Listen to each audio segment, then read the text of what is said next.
Benevi sunsi boyon si gbe gana chena le ko mi ton dandan mi ku do to do me gbodo ye igbo sen mo mi ono gbeji na mi le do egbe na po mi le ganji mi ki pondo mo do egbe ni be yan zangbe so mi le gesi azan owe gobo ko jijrawe male yo ye go ma to go mi vedo ya ye ton ganji en bonne du forme mi c'est nous mi c'est gbe.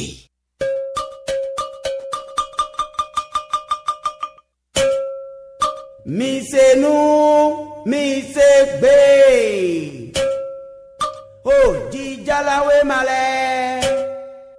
Oh, moi de ton lait. Quel est autant? Na sene millénaire. Mi c'est nous, mi c'est bé. Plan de dépenses d'investissement du ministère du cadre de vie et du développement durable pour 2022. José Tonato défend un projet ambitieux de 68,% en hausse par rapport à 2021. Et il faut que l'on ma pachaino, ni ma auditero nous couche maintenant mo info matin. Ho jidrawe ma egeo, eloni ya u do fonzanyado. Domu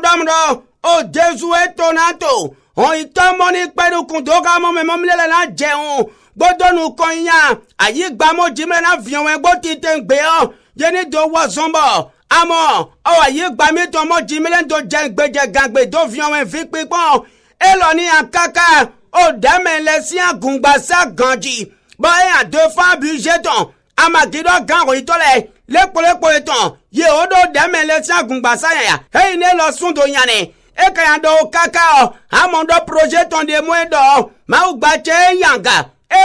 huga o we afo okonu kun lepo goton we do kwana zando o we afo okonu kun we gotown send de mo je do boye ni do do ne information mo ton do egbe o e yan kaka do ton me yan do beninu wa libere e lo sun yan kaka do ton me unya do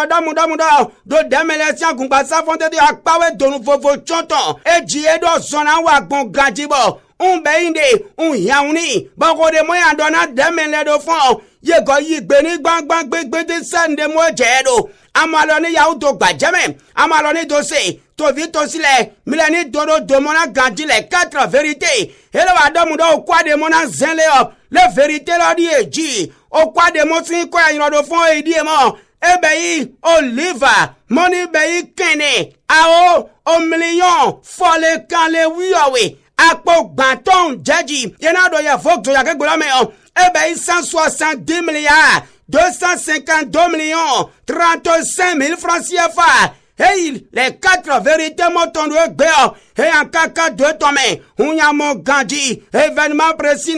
Et la soule mon kenu pas dego. Et ben le potentiel. Ye ma mon kenu pas dego sans legoa. On egnon. Ye dona gbajamene. O jidrawe ma soupa mon gandhi le matinal nea. O le kolok begbedo. O la primaire nea. Ye me big pak patabo. On kenu pas dego bang big de fraternité la sou montant de gbeo. Et en kaka de tome matin libre. Événement précis wegen nous la cloche et la wado di dodomudo ye donado bang big ganji amon do jengbe gangbe wegen nous la cloche modron to regbe et la sunya kaka de tome unyamo en bande de femmes sende mo jedo benevie et inda mundo ye madonewa amadona gigon olopa de pepe megba la cloche la sunya de tome ndo mundo re o medede et la su gonya au fond ganji ya défendre obligé ton bang do lo si akpawe o alirole o e madonna vobe isale goa won li omo e na be ibo won do be 2022 o e gba yan konukun lepo nko chantier money be konukun lepo ye na zedajo an bonne du famo do we afo konukun we gome gbang gbigbidi e gan la cloche moton do e gba yan ga do to me wu ge to le to vito sile o lepo meton me le tun le dona se ganji sende mo jedo e inda mundo madonna se wa ye madonna wa Amadona Gigbon, Olokpa de Pekpemegba, Doyekani Gbameo, la priorité, et l'osson à Dodi Dodomudonu Bone, et mes budgets les doelea, Yekado budget d'Ogbele, Amonukunu Jame Gigpondamuda, Bome Kalavi Kame, et Yalona wa Gandje, Angelo et Valisa, Wanjinu Dedeo, Oklimon, Edo, et Bodo Wedere méthode dans le bois, Yeson de Pligen de être Gandibo, au quoi des monas Zaele do Yafo Konu Kouwe Gomeo, et Bayan Kwase, 9 milliards 219 millions 608 427. La priorité en deux tomes. Et il y en a dodo. Et ben il livre à Tchene. Au livre money ben il faut les photos nous connaît. Au quoi money ben il akpo. Au nouanton. Au chonton djadjibo. Au 427 pas photo nous connaît. Pour na douane nebo degba we. On djadji bang bang big bidi. Et quand il m'a donné wa. Amandona Gigbon. On lock pas de pekpe me wamo. La priorité monton de gbeo. Et en kaka deux tomes nyamo gadi. On va donner de do o demeletsia gumbasa re o melosu go do toma e lo sun go do kweton de mona zale gbangban gbegbe do budget tonne budget money be ira o meton de e lo be 155 milliards 699 millions 451 000 francs CFA pour la gestion 2022 et na be ya ligole en bonne du femme e gan la priorité ba e maka nu pa de go mi Madonna Gigbon lo pa de pepe megba e gan do na gba jemene milani do Gigbon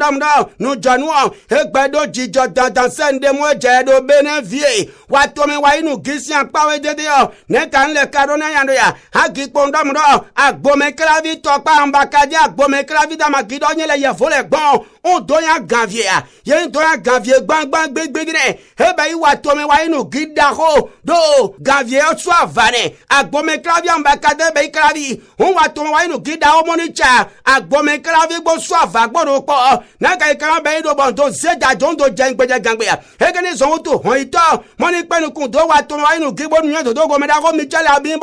Abimbola dede yo enya o kaka gbon ga yan sun ga ganvie enya gbon yi lo ganji olopa mo ji ele ya we de na is do be ya na ka ikara be do ya ozomo wa ele ele yo na ka ikado zon lo wa gbon ya egeni enya kaka o yen gbangban gbegbedi un ya pon loji ganji sende mo je do asan gagbe de moni wa yan do etrege eye do be sadidi ni gbe an bonne du femme do be Jean-Michel Abimbola ne egeni do na gba jemene amaloni do Gigbonda mudanu jondo jijo dandan la priorité monton do gbe e an kaka do tome un yan de takutona ganji be ni do donné amaloni do Gigbonda muda information le déclic et la do di dodo muda o de la do jijo be na ken pa de godome de o se amoni be godome to do na agbaji auto kenu pa igobo ko alion adona gaji do mendelati ye un gale o moto daro moni be moto daro gen ye no gale do no te moni be espace o pilonu gbado yen ro godome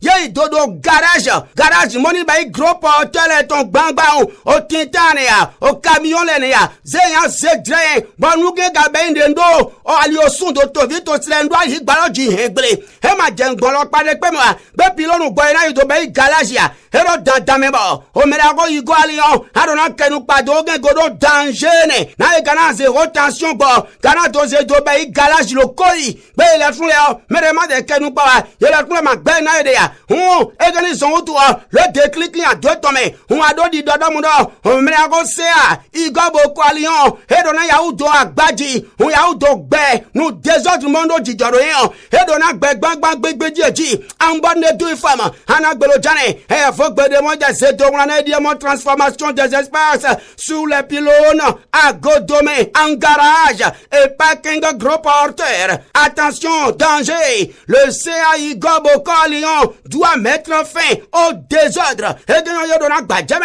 en malone do Gigbondamdo on nous donne et bedo jijo dans scène de moi dedo on nous kado jijo be madone wa madona giamo monu kuno jame kondamdo on nakai kala bedo yemoni be mondo zonwa do melile ye do syndicat et ton gbangban egene son outou melago o varis monto David de e lo ye dodo gani gbe SG money be o fédération nationale kosi bene collectivité locale wege nu we do na yin kokpon ye money be yi money do ndo fún ajile gbangban gbegbe ganji e be sadidi ton an bane du fama ngo gbon e gbon savalu na tetengu penkone ya e gbon gbangban gbegbe di o para ku de yo e na yan do e gbe an bane du fama on do be yi o evalisa do vi mon chone on tourner d'abord e be yi lo le ganji e na do gbodo ye money be yi ozon atomeli to le pono fon on ndre ngando wuya u vedro melea when do ayo zon eton on do yiwa on do défendre en bande du femme e gan don ne ba le déclic moton do gbe e an kaka do tome on ya mo dona ganji be ni do done an maloni do ki pondom do onu jonu e gbe do jijo dandan sende mo je do bene vie o de monando lo le ge e manye de ki ko adoro na ko amodo nde no pa cheme o e media fon ye do mo do sun si ma no gbeji keke te wa ji o ye gan lo ton so ya e gan lo do na gba jemene agi pondom do bibeli wenu gbone we mo nu mo ye do nyon si na be do hey ma do wan kaka on do zesun si on do amro sun si gadin do sun si omro me on wa inu so o sun si gon do be nyon si ma o de mo sun si afon he wa mondo nu de we son ego an bande du fama he gan ni zon tu o sun si ye le do lo nyon si di tetegbe na do pon onu mo ni we son ego e di ele gbangban gbegbedi on yon si le o bu ni madi mi no adaja o mo ni we son o sun si go e di sun si le ndodo yan an bande du fama yimo o gbeji ma no sun si ton e ton so egbe me tegbere e don e na gbaje me na mi yon si le lo do ko mi ton ganjia na ogun ma de volume ya en tout cas un ma ko gbele gbono e ma ni ne wa le voni gbanando jijo mi ni do mi pondom do lo yan misa npe eye weno amisa efo maka fabrel doigbe Martin ajimo kude nupo toji niyan azenami ko jijalawe male